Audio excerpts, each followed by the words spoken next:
Hello and welcome to the CounterPunch podcast. I'm your host, Jacob Kilbride, and I'm delighted to say that today I'm joined by a very special guest, 2-0, super lightweight, undefeated prospect from Halifax, Kyle Scully. Kyle, thanks very much. Thank you for having me. No, thanks for coming down, really appreciate it.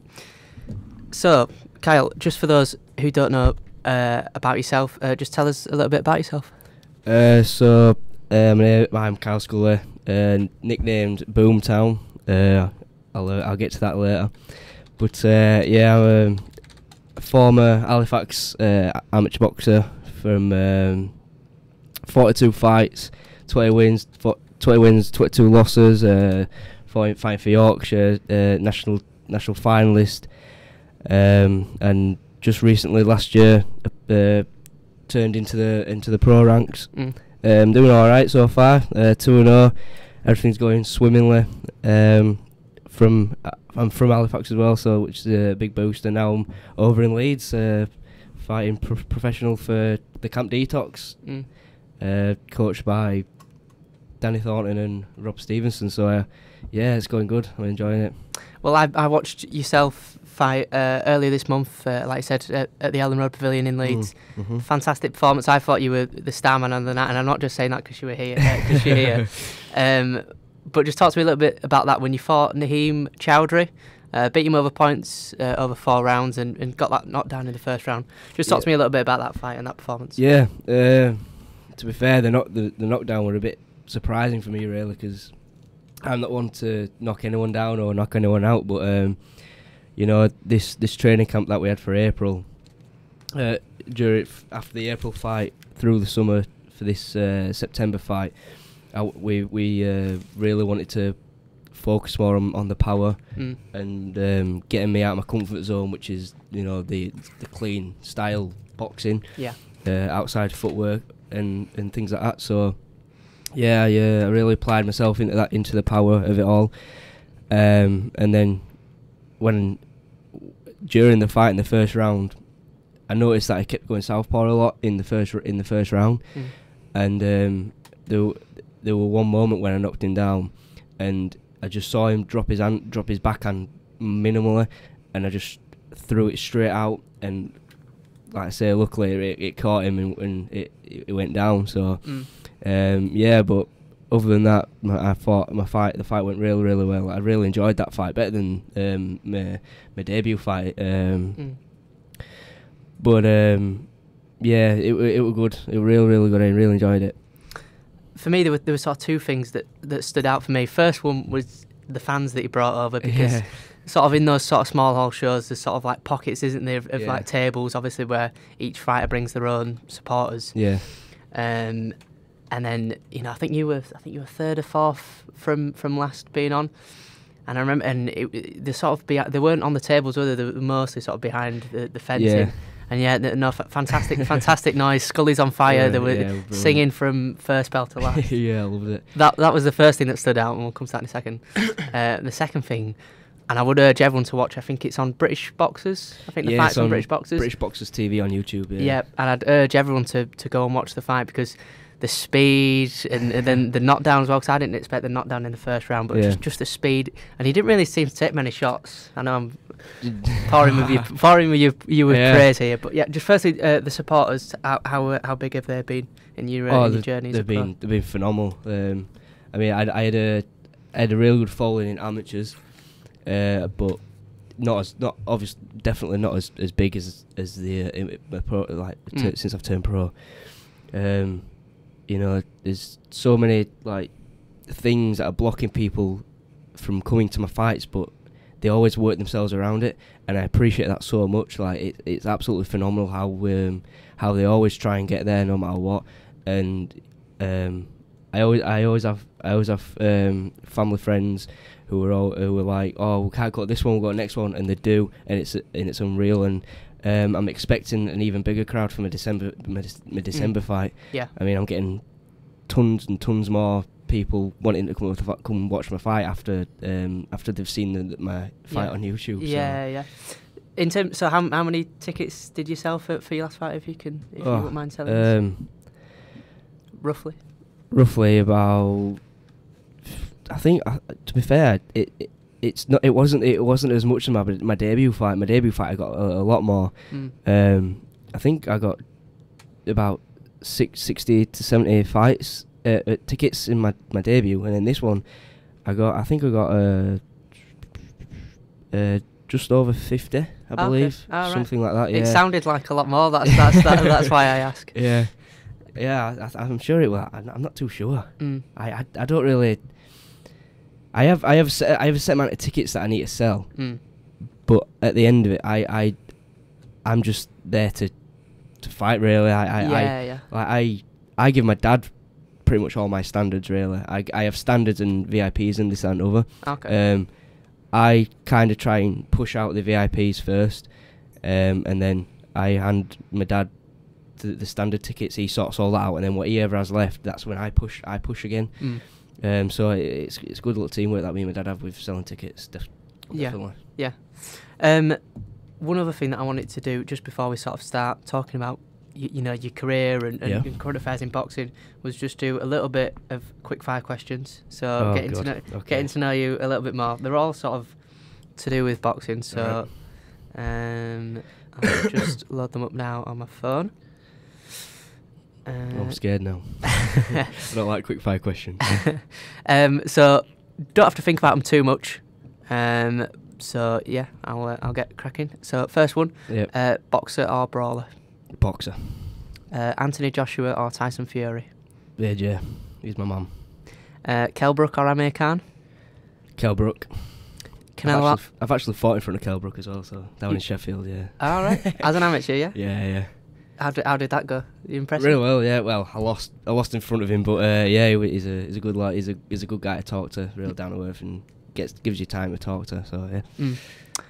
Canelo Alvarez or Gennady Golovkin? Golovkin. Vasyl Lomachenko or Mikey Garcia? Lomachenko all day. Eddie Hearn or Frank Warren? Eddie Hearn. Stoppage or unanimous decision? Unanimous decision. Would you rather headline a small hall show or be on the undercard of a television show? Assuming, let's say for your next fight, obviously. Yeah. That's a good one. Headline. Definitely headline. Headline a small hall show? Definitely. Would you rather retire financially secure but having never won a world title, or retire having still to work in the future but having won world titles? World title. Without a doubt, yeah, definitely. Would you rather box at Wembley Stadium or box in Las Vegas? Wembley Stadium. Tea or coffee? Coffee. Rugby or football? Rugby. And finally, how hot do you go at Nando's? See, I never got a Nando's. I go medium. Medium? Yeah, definitely. I always go medium. Kyle, thanks very much for doing quick fire questions. Thank you very much. So, you mentioned about your amateur career and all those type of things. So we'll start by talking a little bit about that. Yep. First experiences of boxing. When did that sort of start for you in your career?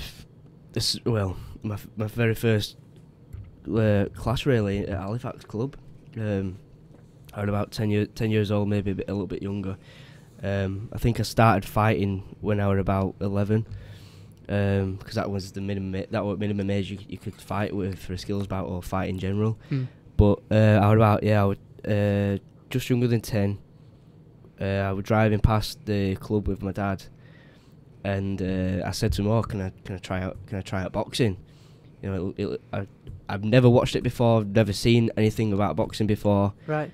Was it just that curiosity? It was just seeing the gym? Just that curiosity where there was something back in my head. It was like, I really want to try it. I want to try something new. I mean, before my career in boxing, I used to be rugby league. I used to play rugby league for Ovington. Okay. Since I was about 3 or 4 years old. And then it got to about 8 or 9 where I'm like, I want to try something new. I'm losing interest in rugby. So I decided to go there. Went down there for my very first lesson, and it was the current coach, Mick Rowe, and the past coach, Robert Paradise. And I remember my dad saying to me that I was training in that class, and at the end of it, both the coaches went up to my dad and went, "So where's this kid from?" And my dad was like, "What do you mean? Where is he from?" "He's from Halifax." I went, "No, what boxing club's he from?" Yeah. And he's like, it's his very first lesson. Yeah. I went, "Wow, well, he looks like he's been training somewhere really, really good." And then my dad never told me that. And then after that first lesson, I went, "Oh, can I keep going again?" And it's like, yeah, kept going and kept going. Started my first fight at 11. Really, really bad. I can't. Who was it against now? I always had his head in my. I always had his name in my head, but I ain't got it now. And bad in what way? Was it just? I started crying in the corner. Oh, really? Yeah, I started crying in the corner, and my coach just fruit toweling like, "Nah, is that enough?" We were like in second round. I was getting demolished. I knew for a fact it was going to be a struggle. I shouldn't laugh. I wouldn't have the bottle to do it myself at 20 years old. So I shouldn't laugh at an 11-year-old. All the time. Hey. I always laugh at that. 11-year-old and first fight and you're crying your eyes out, and then now I'm here. But yeah, and the main reason I did go into boxing was I wanted to get a bit of self-defense and a bit of anger out, because I were heavily bullied as well in primary school. Right. And that's something that I'm wanting to, now I'm in these ranks and I can spread my name out more. Yeah, definitely. I want to spread that bullying awareness and make sure that whoever's bullying, there's someone there to talk to, and it's an awful experience to be in. Just talk to me a little bit about that bullying, if you won't mind. So was it physical or verbal? I think it was mainly verbal, really. Right. Yeah, it was definitely verbal. I mean, back when I would do it, when it were happening, I remember it really well. But now I've gotten older and I've like chucked that out of my head. But yeah, it was just some really, really awful, nasty comments I kept on saying, and then it led me to like nothing major, but starting to do things with my body, nothing like these other people and other kids are doing now, because I never knew that one at the time. But it was a really awful experience, and I just don't want anyone else to be like that. Yeah, definitely, and it's very good of you to say that. I'm trying to think of a better word than that, but yeah, no, very good. So you start boxing at a young age. What was it? Was there anything in particular about boxing that sort of grabbed you? Was it just getting your anger out, or maybe was it the social aspect of it, or was it mainly getting your anger out? As I think that's how it started off. I mean, I had no chance of being able to stand up for myself for this other guy, because he was a lot bigger than me. Even though it was like similar age, but he looked about 15 to my 10. You're up to my 10. So, excuse me. At first it was mainly anger and a bit of self-defense, really. So in case all happens and you starting to get physical with me, I can defend myself.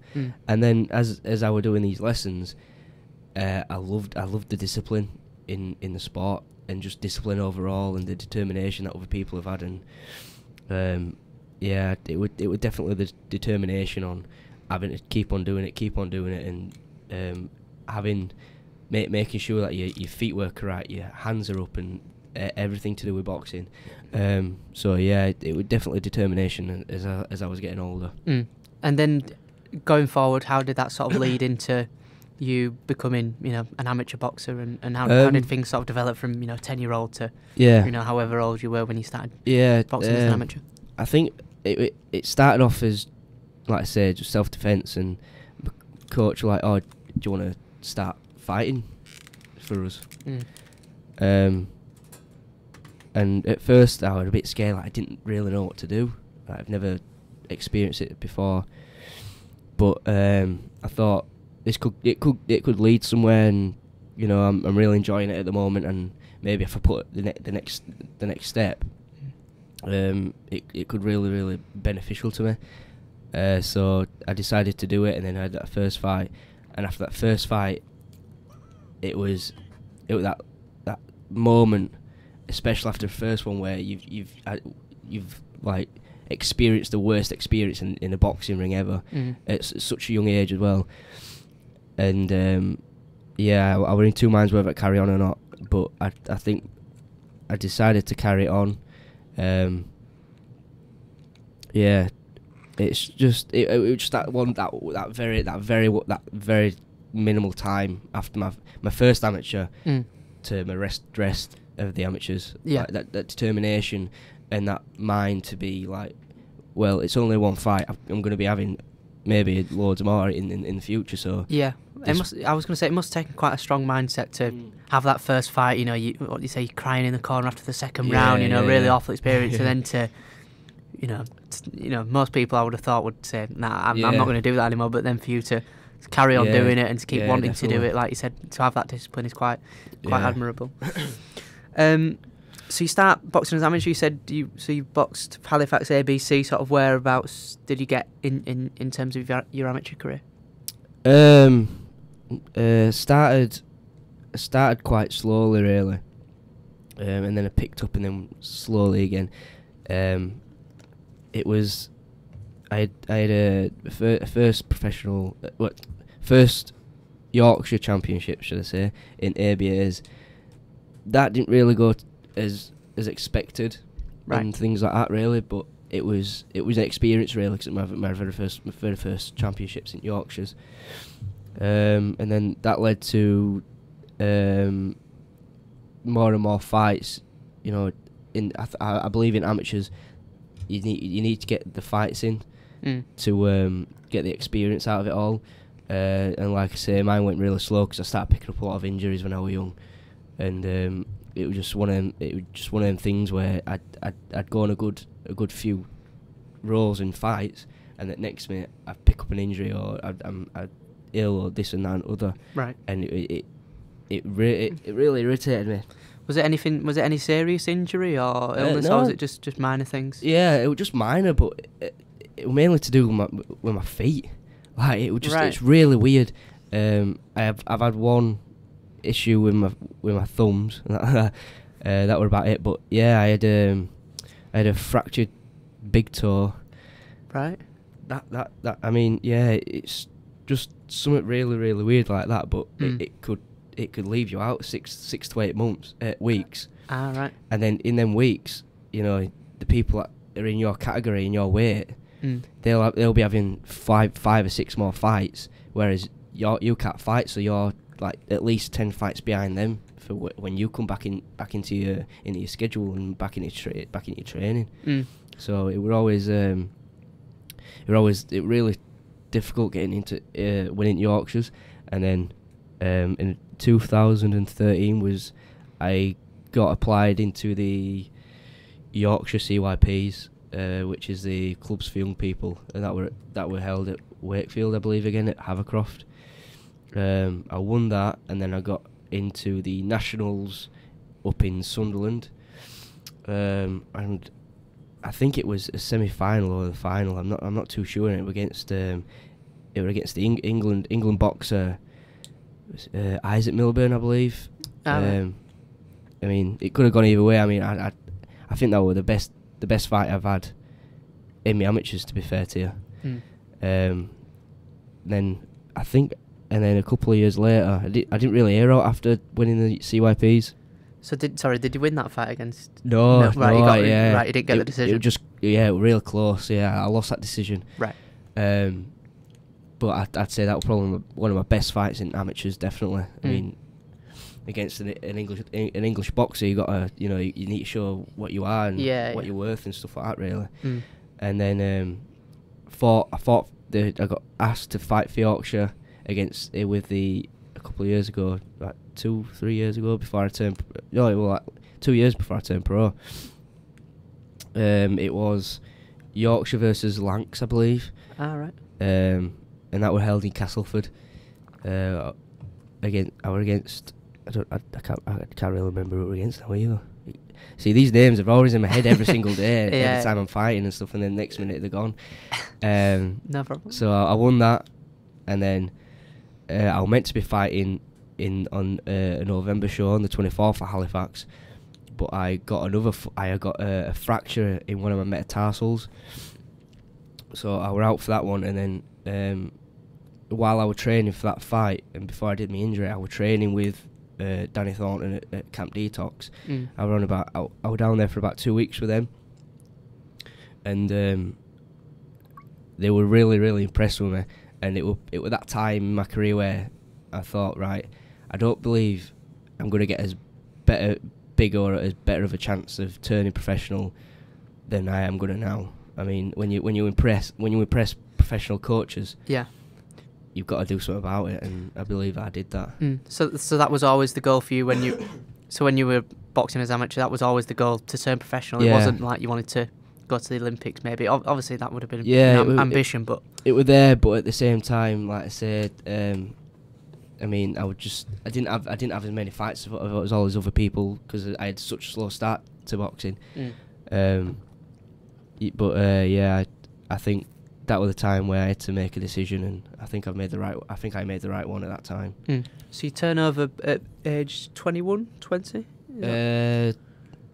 I was aged. I was 20. You were 20 at the time, so it seems quite a young age. Now, seems quite a young age to turn over. There wasn't any sort of doubts in your mind about that, or no, definitely not. I mean, I felt really good as well in that 2 weeks of going over to Leeds with and training down at Camp Detox, and I would probably at my peak as well at the time of training for that fight for November. So it was even better that they could see me like near enough sometime near my peak. But yeah, at 20 years old, I didn't really think I'd be turning pro later on. I wanted to turn pro early. So then come around about 25 or 26, hopefully I've got some belts and some world belts around my waist. Yeah. So what's your sort of team at the minute then? You turn pro, training by Danny Thornton, and who else is sort of part of that team? Who was in that camp? Those types of things. I mean, you've got with our stable, our pros include there's me, the other Halifax boxer Jack Sellers, who's fighting in October for the Central Area for middleweight title over at KC Stadium, which I'm looking forward to that. Are you going over? Hopefully, I'm not too sure yet, but hopefully I can make it. Yeah. Right. So then you've got a really good footwork master in Stephen Mennell. He's had I'm not sure how many professional fights he's had, but he's really up there. You know, he's on the December card, isn't he, as well? Yeah, I think. He is, yeah. I mean, I think it's his first one in quite a while, but he's looking really, really good. He's looking really sharp.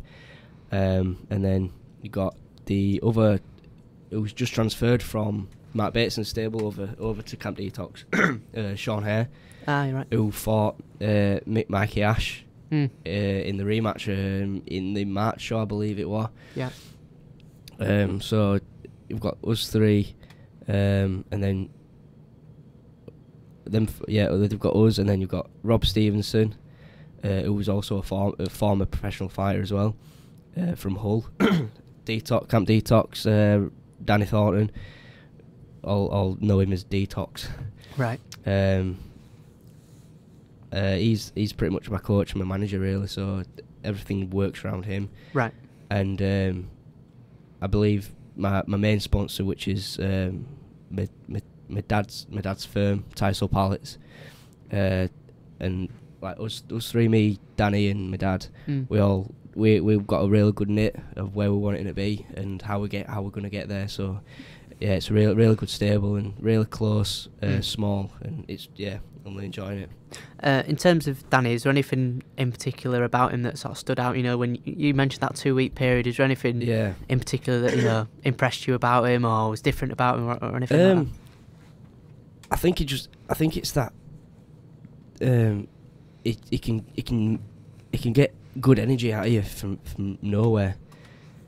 Like you could be sparring or training and you're absolutely knackered, and the next minute is there is saying something to you, and it's like, oh yeah.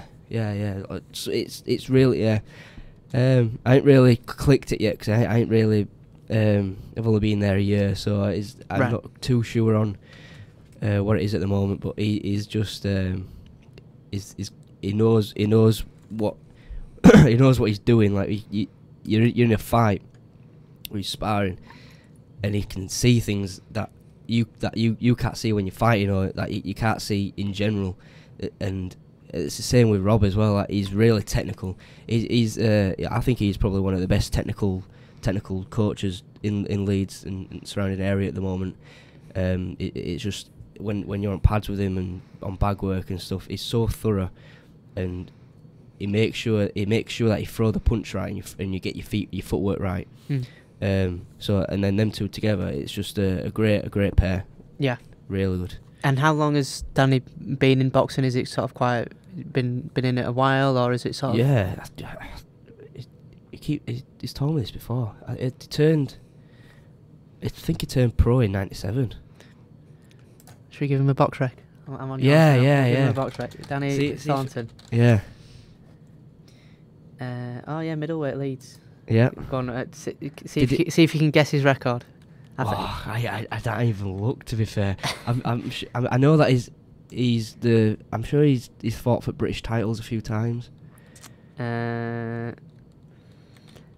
He's fought for the English title. Yeah. Did he fight for a middleweight title as well? He fought for the English middleweight title in 2004. I hope this is him. I'm pretty sure it is. His nickname is Detox, so it must be surely. Was his debut in 1997? It was, yes. Yeah. It was. He lost on debut. Did he? He lost on debut against Pedro Carragher. Wow. What the hell? I never knew that. So yeah, his record was 25 wins, 15 losses and 3 defeats. He got beat by Paul Smith, part of the Smith brothers. Yeah. I'm not too sure of any of the... That's a good name to fight against as well, to be fair. But so he's been in boxing he's been a while. I think Rob's been in there as well. He's a former pro. Right. I'm not sure what weight category he's in or his record. But the things that they're saying to you and explaining to you, it's unbelievable. I've never really experienced something like that before. So I'm really enjoying working alongside Danny and Rob. Yeah. And what's that sort of relationship? Why the relationship between sort of yourself and then obviously Matt Bateson in terms of him, being the promoter of the shows that you're fighting on at the minute? To be fair, I don't really see him often. I just see him on the nights and the few days before, really. Right. But we've, as long as we've got a date. Like say, he's never waiting for a date. So, that's one of the definite I really like about Matt Bateson. He's never waiting for a date for a fight with him.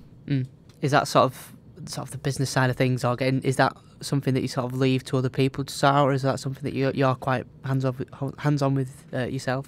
No, I leave it to all management. I leave it to Danny and Mark. Really, them two really decide on when the next shows are, and then they just tell me, I'm fighting on this show. Right, let's get down to business, get in training camps and do our thing. So you turn professional in April, but just speaking to you, coming over here, you told me about the March story. So just tell me a little bit about that. Yeah, we had a public weigh-in at the Victoria Gate Casino on the Thursday. Weighed in completely fine. Everything was going really well, and then Mark and Danny came up to me and went, "Your opponent's pulled out." Not sure why. I don't believe he told me. If he did, it's a long gone in my head now. Right. So I'm like, I've sold like 60 plus tickets, and no one's going to be able to watch me fight now. So then we decided that there was another boxer called Coghill. Called Coghill. Connor Coghill, I think is his name. I think that's his name. I think it's from Hull, I believe. Yeah. So he were meant to be having his debut on I believe on that show as well, but his opponent pulled out. So we decided to just do an exhibition. Just at least we've got a fight, and get and still get paid for fighting. So we were first on, and I think we opened the show really well on that night. Was that a strange experience in terms of, or was that frustrating for you in terms of Yeah. not being able to have a professional fight? Yeah. Yeah, I think like I mean, when I was training for the camp, and sorting all the forms and medicals and things like that out for me turning pro, we had like a fight plan of how many of the amount of fights that we were hoping to get in the year, in this year, and after that fight, it kind of went upside down really, because we planned on having 4 or 5 fights, and hopefully all of them being on my record. But obviously after that one, it didn't really go on my record. So instead of being I'd 3-0, or it's gone back down to 2. But I've had 3 pro fights, and then it's going to be my 4th. So I were hoping they'd come up to me and went, look, you got a fight on November show, but I'm not really. That's fine if that I'm not on there. Yeah. I'm only going to do. I'm only going to fight when the dates I get set. So yeah. I've got no complaints there. In terms of the fight against Conor Coghill, did that change your mindset at all going into the fight, or did you just sort of treat it exactly the same? Something. I think it did change my mindset. I think it changed it because I know it wasn't going to go on my record, but at the same time I need to show everyone what I've been doing in training camp. I can't just go in there and mess about. I've got to show everyone what I'm about and what I've got to offer in my future career. So it was just a bit of a show off kind of fight, but at the same time you got to be dead serious about it. And it was a real good fight. We both pushed each other really, and it was good, really good. 4-rounder was it? Yeah, it was a 4-3 rounder. Yeah. Right. And I know I asked. Sorry. I know I asked you this on the walk down here from the car park if you won the fight. So I'm sure you're going to say that you did. Yeah. I mean, I don't really know. I mean, like I say, it was one of them moments where you didn't really put it in because it's not going to be on your record, but at the same time you are putting it in. So they didn't announce a winner at the end of the fight, or did they announce it as a draw, or what? At first they announced it when before we were walking out the class. It was an exhibition, and then afterwards we just put both our hands up really and said, "Well done to well done to these boxers." With the opponents pulling out and deciding to fight, give everyone a good fight. So. All right, I've never seen that before, to be fair. So it's. I think it's done me wonders though. Definitely getting an exhibition in before my official debut. Right. Definitely. Did that sort of gone? You good? Yeah, no, that's fine. It gave me an experience on what it's like as a pro in a ring, and. It really changed my mind after that fight about professionals and how they fight and train. So yeah, I really enjoy. I'm really grateful that we did sort an exhibition out. Definitely. You do eventually make your professional debut in April. You beat Fons Alexander over 4 rounds. Yeah. Did you knock him down in that fight or not? Do you know something? I looked at this on BoxRec. Yeah, because it said he got a count in 4th, but I can't remember the count. Right. I think it were a count. I think I do. So remember sort of like a standing 8 count. Yeah, I think he just fell through ropes really. I believe he fell through ropes. I didn't really class it as a knockdown or anything like that, or a standing 8. Right. But ref gave it an 8. So. Right. Yeah, I never knew it was going to be a 40-35 fight. So. Okay. Right. So yeah. Till I found out. So well, at least you've got knockdowns on both your 2 wins so far. So how was that experience, and how was it? Obviously you went from fighting Conor Coghill, who I presume went in there to win and give it his all. It was a real good boxer. He had the boxer style just like me. So we had a real good match. But obviously I think he were in a lower category to me in weight wise. Right. And then I got my announcement that I was fighting Fons Alexander, who was probably the very first hard one I've done in all my boxing career. Really, I mean, it was really good. Very hard to get into him, and when you do get into him and get them clean shots off, he's got an unbelievable chin. Like, his chin is phenomenal.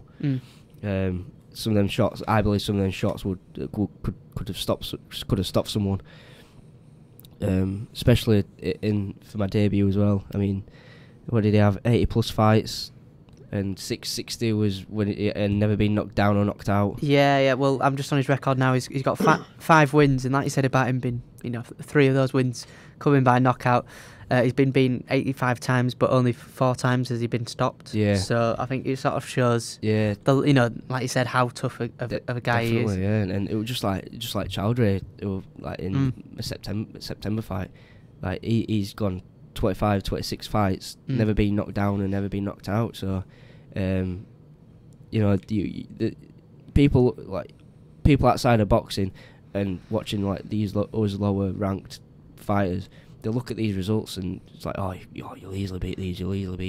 Yeah. But for us, it's no easy task to beat, because if you switch off for 1 second, they're really clever these fighters, and I'm surprised Naeem Chowdhury hasn't got a win under his belt, because he's a very, very slick and clever fighter. In terms of your debut, was that quite a pressurised environment, or like you said, having that exhibition fight before, did that sort of... Yeah. It just sort of felt like your second fight in a sense? Definitely the latter. After that exhibition, I calmed down a bit more on the night. I wasn't as nervous. I knew what to expect of a fight, of a boxing fight, of a professional fight. So, I went around it a lot better than what I did in the exhibition. But yeah, I can't say anything more than to say that exhibition, it really stepped me up. Yeah. And helped me out. In terms of the fight itself, like I said, with him being so tough, did you ever feel close to stopping him, or was it just always one of those that was going to go the distance? I always, when I saw and watched a few of Fonza's fights, I knew it wouldn't be all surprising, and I know it wouldn't be going to be a surprise knockout. So I in my head, I was just going out there to get the 4 rounds out of the way, get that job done, and then on to the next one, and just show my boxing skills really. I mean, I reckon if I'd have gone for him and tried for the knockout, I don't even think I'd have won that fight, because these journeymen and these heavy hitters, they can do a lot of damage to you. So yeah, it was definitely about getting that boxing style out and showcasing. In terms of like the ring walk and the atmosphere of being in a professional environment, with all your fans there, what was that like? Was it an environment that you could take in? Oh, without a doubt, definitely. That I think that's you have different boxers who don't like the amount of audience you have and the amount the loudness of a fight, right, when you're walking in. But I take it all in. I absolutely love it. Especially when you walk into the ring and you see everyone absolutely dancing and drunk and going everywhere. I love it. I absolutely love it, and it just gives you even more of an adrenaline boost, should you say? And when you're in that ring, you start off, it's unbelievable. And I know we mentioned earlier about your fight against Naeem Chowdhury, but just touch on that a little bit for us. So you're back out in September. Was that always sort of the plan to have that break over the summer? Yeah, definitely. I think after April, I think we had two quick fire fights in March and April, and then I'd just been told, and then I got told, right, you can have a real good rest now. Back out in September, so all summer just chilling out, enjoying friends, family, and going out and seeing people, and then obviously when it came closer to September, that's when you put your head back down. But it were always a plan to just chill out over summer and get September on. And you're back out next September? December. December the 2nd on a Sunday. Yeah, it's early start. It's a 4 o'clock show. Ah, I think doors open at 3. Mm. I'm not too sure why it's on a Sunday, to be fair. Yeah, that was going to be my question. To be fair, you don't know. No idea. I ain't got a clue. No, I ain't asked Danny or Mark either. So I might have to pop the question when I see him. Yeah, it's a bit of a strange one. But to be fair, I don't know. I'm trying to think of the last time there was a Sunday show. To be honest with you, I ain't really heard of a Sunday show before.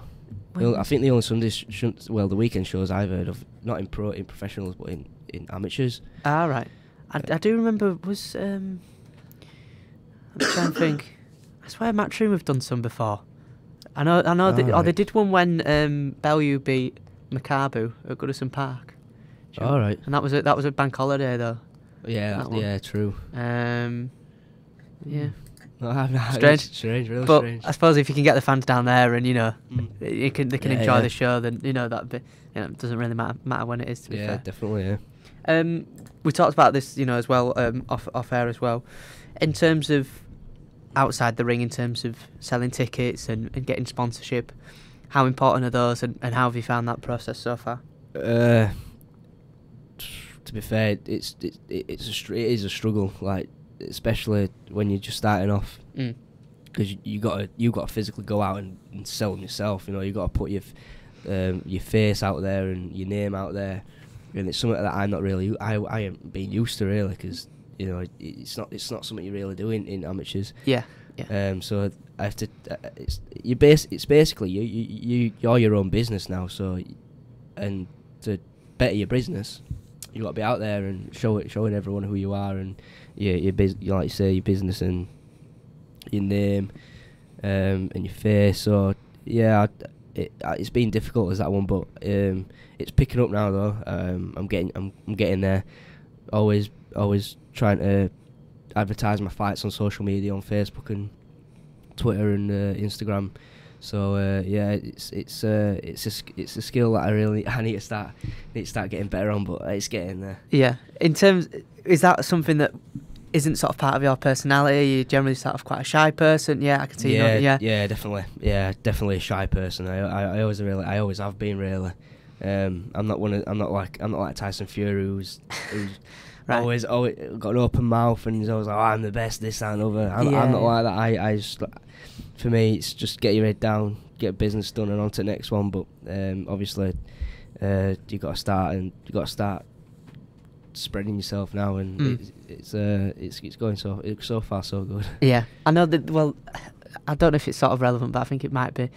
It was something I was talking to Darren Tetley about over text a couple of weeks ago, about sort of saying to him, because he's sort of at the stage where where he's won a title now and he wants to kind of fight for other titles. And I was saying to why don't you just call everyone out, not obviously at a world level, but at a British level, or even if it isn't calling out, but sort of making controversial statements. I know obviously you're at a different stage in your career, but do you ever sort of think about that, or is that something that you just wouldn't feel comfortable doing? It's funny you said that, because there were a poll on Twitter. The other week after my fight, actually, and I didn't really get much into it really, and there were 4 names. There were me and 3 other boxers. Right.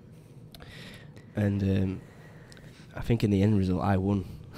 What was the poll? Was it like who's the best prospect, something like that? No, it was a boxer who fought Fons Alexander and Naeem Chowdhury as well. Right. He beat them 2, but in his debut he'd lost. And in this poll there were me, two other boxers, and this other guy who he lost to in his debut. Right. And stuff like that I don't really get into really. I just let it be. And I looked at it the other day really, and it turned out I'd won the poll, so I don't know what's going to happen there. I ain't got a clue. Can you remember the name of the fighter? I'm going to try and see. Actually, I'll have a quick look now. It'll be on my it'll be on my Twitter mentions. I couldn't believe it. I was looking at him like, whoa. Was it Ross Blackwell? I may just be... No. It was... I'll let you find it, because I'm just guessing here. It was not good. It was Italian. It was an Italian box. It's meant to be. I think it's meant to be Italian, but it's called Angelo Devilacqua. something like that. Yeah. Ah, right. I can't say I've heard of him. This other guy says, Angelo won last night. Who would you like to see him fight next? And there was in the poll. There was me, someone called Denis Denikajev, Alessandro Fishula, and Vadim Dedov, 2, which is the rematch fight. And out of there was only 4 votes on it, and I pretty much got majority with 75%. Ah, right. Oh, I have found him. Yeah. He's currently 2-1. Yeah. But I didn't think out of it really. It's something I'm not really interested at the moment in my career. Yeah. Just trying to get as many fights as I can, and then start looking at other fighters. Well, I'll look forward to that when that time comes. So, like you said, this is something I'm going to ask you about as well. For you, is it about learning in all of these fights now, or do you sort of feel that you're at that level, but you've got to get the amount of wins, or where do you sort of see yourself at the moment? Like it's like everyone says in boxing, you can be as big as Anthony Joshua or starting off as low as me. You're always learning in fights and in boxing. It's always a learning curve. No two boxers are the same. So it's definitely, rather than being up there at that level and just getting the wins, it's definitely a learning process. You can never. I say you can never perfect the art of boxing.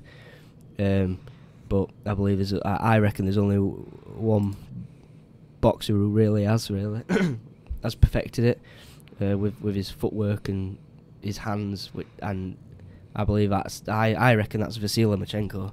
I reckon he's literally the perfect prospect of a boxer. And obviously you can say Floyd Mayweather with his 49 and 50. I'll say 49 and 0 because Conor McGregor. I don't count that one. Right. Okay. But yeah, it's definitely learning. You can never stop learning in boxing. Yeah. Obviously, you're working alongside your boxing as well. Just talk to me a little bit about how that relationship is, and is it difficult to balance that at times? At the moment, no, it's going quite well. But you're up. I don't really do morning runs every single day. I mainly do my runs after training, or right after when I have a day off. I tend to do a run. So it's just get up for work, get up for work at 6:30, work till about 4-5 o'clock, and then because my work is so close to the gym in Leeds, sometimes I stay a bit over and then go straight down to the gym to train. Finish work about 5. After that, finish training about 7:30, 8 o'clock sometimes. And then the days then go home, do a bit of recovery, which I am now an official ambassador for Biosynergy. So I did see that the other day. Yeah. So the probably best sports nutrition going, I believe, especially with the recovery and the whey protein that they do. But yeah, starting to get some of their products now, and then get a quick recovery, and then straight back out on a run. Just talk to me a little bit about the company that's sponsored you. So what's the name? And what are they doing? They're called Biosynergy. I didn't really know nothing much about them until one of my friends who buys their protein products off them. They were advertising for athletes to become ambassadors. Okay. So I thought, this might boost my profile here. Might boost my profile, or get my name across their social media, and in return help them out. And then they sent me their goals and their terms, conditions, and everything like that, and it was just all spot on. Looking through the business and looking straight into the business. All approved with the IOC. So no sneaky little things going here and there. Yeah. All legit. And then I just thought I'm just gonna jump in and see what comes out of it. And luckily enough, they've accepted my offer, and now all it is now. We'll get a little welcome pack soon. Don't know when it'll going to be, but yeah. And it's just, there's like whey protein and recipes with their protein and BCAAs and literally everything that other people do and have, but the only company really that I believe can actually make a difference with sports and nutrition and supplements in general. Yeah.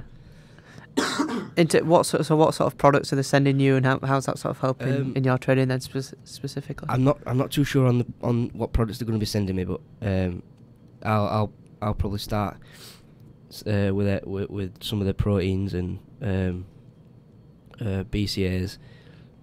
Obviously, you can get some skinny protein, some proper whey protein, and I'll probably implement that into my foods and my training, and then they do some recovery drinks as well. But I can't really say much on it at the moment because it's quite new. I'm brand new, and I need to get in roll of it. So yeah, that's fair. I'm really looking forward to it. And how much does that sort of stuff help you in terms of massively. Boosting your profile, like you said, and trying to get more sponsors on, and helping you potentially become full time in the future? They have a weekly or a monthly magazine out, and what they said to do was, if you're ambassadors, you implement into them, right, into their magazines, the photos and everything like that, and a bit about yourself and articles and this and other. So excuse me. No, so yeah, I'm looking forward to seeing what comes out of it. But they look really professional and legit. Yeah. Just finally, before we sort of start talking about current affairs in boxing and other stuff, so you're back out in December. Yep. 4-rounder again? Yeah, 4-rounder. And when are you sort of wanting to step? Is there a plan of when you want to step up into 6-rounders, or is that something that your coach is just going to tell you that you're going to do when you're ready? Or? I think we'll just see the year out. Be 3-0, maybe 4, and then next year see what we can plan on next year. I'm hoping to look a bit higher during the end of 2019. Right. So yeah, but at the moment it's just getting that experience in, really. And you wanted to, when you say looking higher, sort of where do you see that? Is that sort of a central area title, or start off at a reasonable pace. You don't want to go too high too quickly. You want to pace yourself really well. And I think the central area is definitely the first thing I'll probably be looking at later on at the end of next year.